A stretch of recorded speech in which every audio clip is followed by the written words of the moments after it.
It's just absurd. You understand? It's all surreal.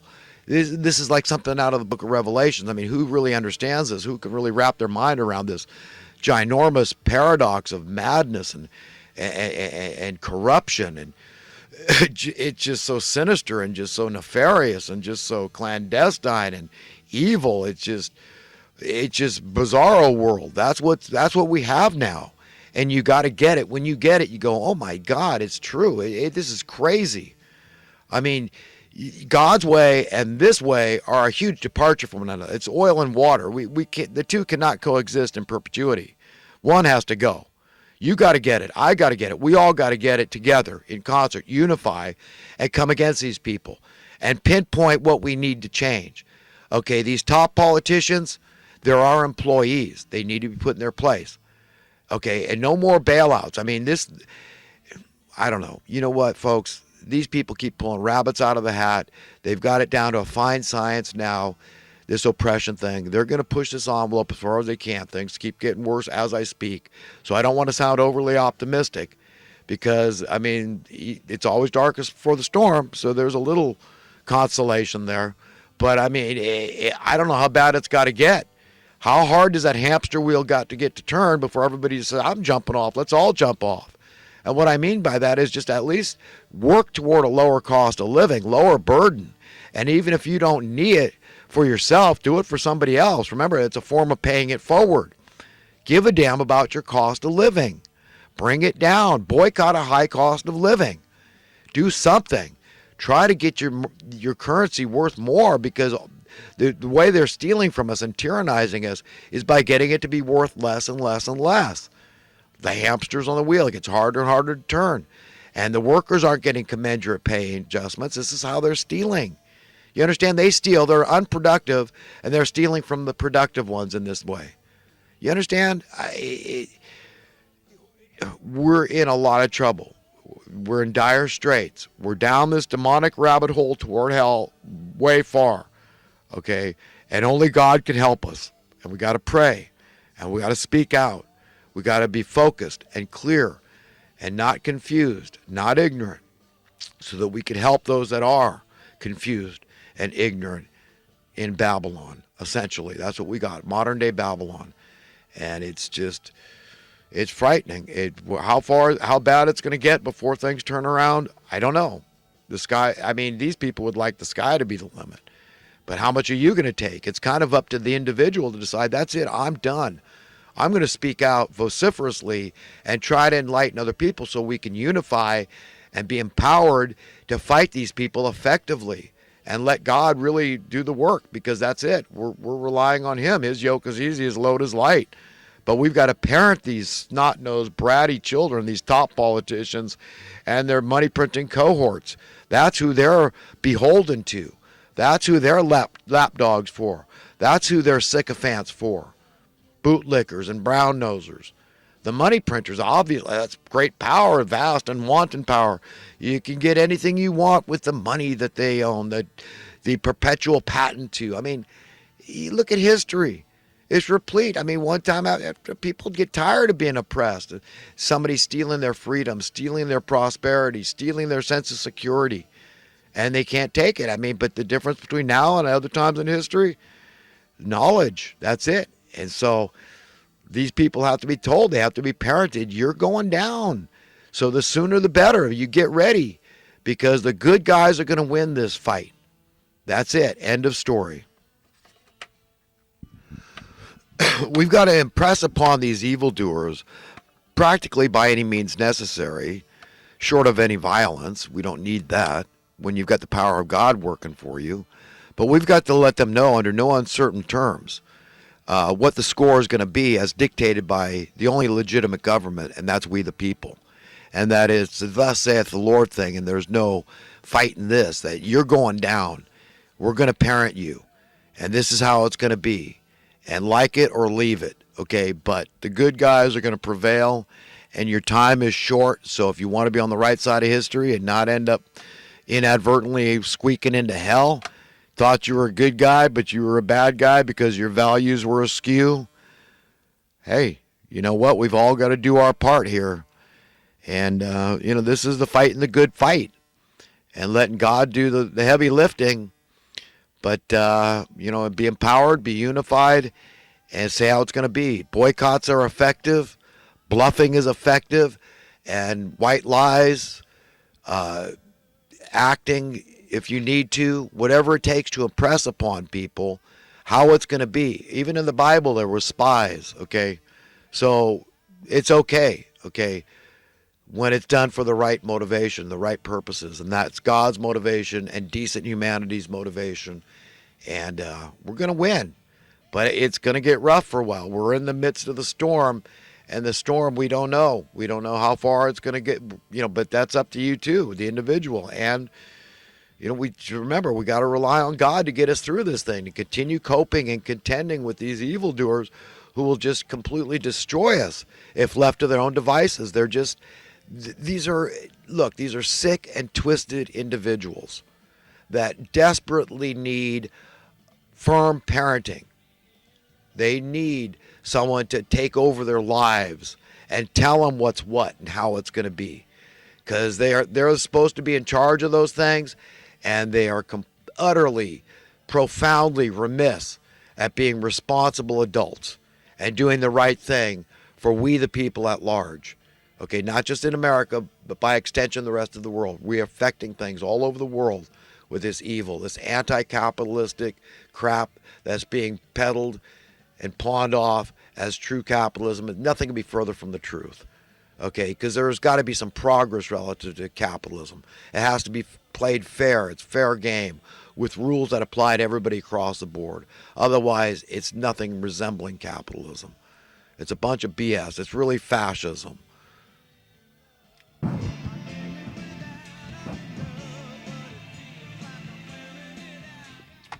I wanted to make an addendum. I'm going to get on to some current recent events and talking points. But last week I said, this idea of men are allowing themselves to be reduced to a loaf of bread. It's a platitude. I don't mean to pawn it off as my idea, but it's from Scripture. It's from, I believe, one of the writings of King Solomon. But on the account of an adulteress, a man is reduced, or a prostitute, a man is reduced to a loaf of bread. In the world's oldest profession. This dynamic is really screwed up. I mean, it's emblematic, indicative of the state of affairs for humanity. But, it really is pathetic. Men they allow themselves to be reduced to a loaf of bread. And I think that's a good analogy. Worth less. We're paying, okay, to give our milk away. So, that saying that most people attribute it's for women only, why give away the milk if the cow, why buy the cow if the milk is free, right? But that same should apply to men, and men need to embrace that idea. Why give the milk away if the bull is free? And not only is the bull free, but the bull often will pay. I'm alluding to men paying for prostitution, right? Paying a woman for sexual favors. And it's no better for men to get paid for those things either. Okay, that's the same thing. I mean, the John and the prostitute are the same. So you could have a woman John too, right, and a male prostitute. It works both ways. Predominantly, we know it's the other way. But, it's screwed up dynamics, and we all need to value ourselves and really get a commitment. I wish that, I hadn't been promiscuous as a teen. Yeah, I can, reminisce and say, oh, wow, that was having sex with her and her and her. It's like, you know what? It screwed me up in my marriage. My head was still screwed up from all that promiscuity, and I attribute that to having screwed up my marriage. So it's not good. I really firmly believe that what a man really wants, he should go after. And he wants a commitment. He wants one woman, and that's it. That's it. He wants to give him whole self to her. He wants to make her happy because he knows intuitively, instinctively, that is exactly what's going to make him happy. That's just the way it works. That's the paradigm. Those are the dynamics. It's that simple. And in order for a man to feel whole, he's got to have a woman. I believe that. I was always so much happier. When I had a beloved, it was night and day. No, my life wasn't perfect. I still had to deal with all the other crap that we all, the mundane and everything else. I'm still human. When you're in love and with your beloved, you're whole though. that the effect a woman has on a man. I think, men are really kind of neurotic. We're multitasking. We can't sit down. We can't sit still.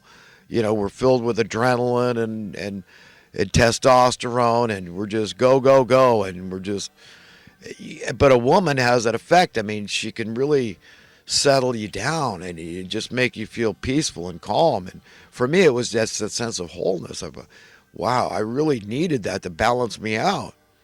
And I have never been content without a beloved. I mean, there's just no way. I don't want to be.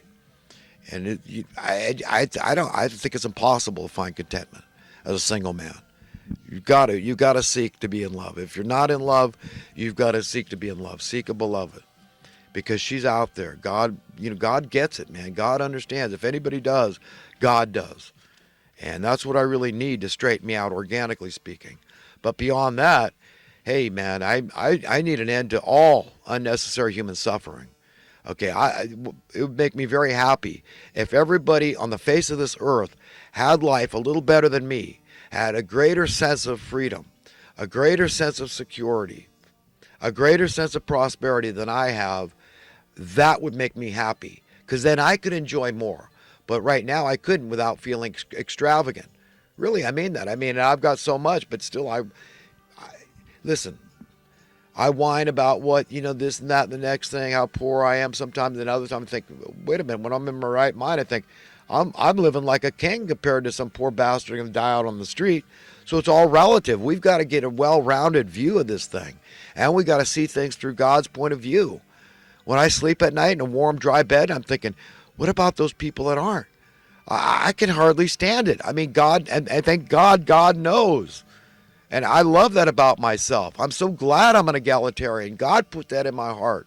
I'm so glad I'm an idealist. God put that in my heart. And He'll put it in your heart too. I mean, welcome the Spirit of truth in, man, and open up your arms, because He's going to fill you up. You've asked for something really good. That relationship with God is direct, man. It's intimate. It's right there in your room, wherever you are, in your car, driving down the road. God's loving you. He wants the best for you. He wants to be friends with you. He wants you to help other people understand these things and win more friends for Him. That's treasure to Him. And our treasures have to be the same, in sync, in line. The same treasures. We have to be on the same page. We have to literally see things through divine eyes. And then we are enlightened. Then we see straight. Then we could be clear. Then we clear all the muddied, bloodied waters that these evildoers have infected our reality with, and we see that cool, clear, clean water that God provides. And it's all simple. His yoke is easy, His load is light. The children can understand these things. You must be like little children, innocent and pure of heart, or you shall not enter the kingdom of heaven. These are things Jesus taught. It's beautiful. I like this guy that's running for office, Yang. He doesn't have much hope, but, I like some of it. But he's doing a little bit of the math. But, I don't like his idea of taking out with sales tax. I used to like that. If they did it just on extravagant items, sales tax might be a good way to go. With, penalizing people with money to burn. But I think a Tobin tax would be far better, to do a universal basic income. I really do. But with this minimum wage thing, we need to have a discussion that involves doing the math, the consumer price index, the CPI, and being honest, no fuzzy math, and just taking us back to when minimum wage was $1 an hour in the early 60s, and what exactly was the buying power, what was the state of affairs for the family. One spouse could work and be a homeowner and meet all their needs, provide for the entire family comfortably, and have disposable income, have income to save at $1 an hour. That was a reality for minimum wage worker back in the early 60s. Look what we've descended into. And we got Bernie Sanders out there, 15 an hour. No, it should be a federal minimum wage that's adhered to, not a state minimum wage or a city minimum wage. No, because that just balkanizes us. Do you understand? It divides us. Okay, what would unify us if we had checks and balances and a federal minimum wage where, hey, it was the same. You want to live in San Francisco or Arkansas, it's the same. minimum wage, you're going to be able to be a homeowner and support your family on one income. Okay, because that's not making any progress. That's just going back to the status quo in the early 60s for the average minimum wage worker. Do you understand? No progress, just the way it was. So we need to do the calculations for a federal minimum wage. And if we include San Francisco currently, it'd be well over $80 an hour. That's what the federal minimum wage would need to be. Could you imagine? But you could live like a king in Arkansas. You understand why it's balkanizing and divisive, and what the problem is, and why I'm so beside myself. I mean, this is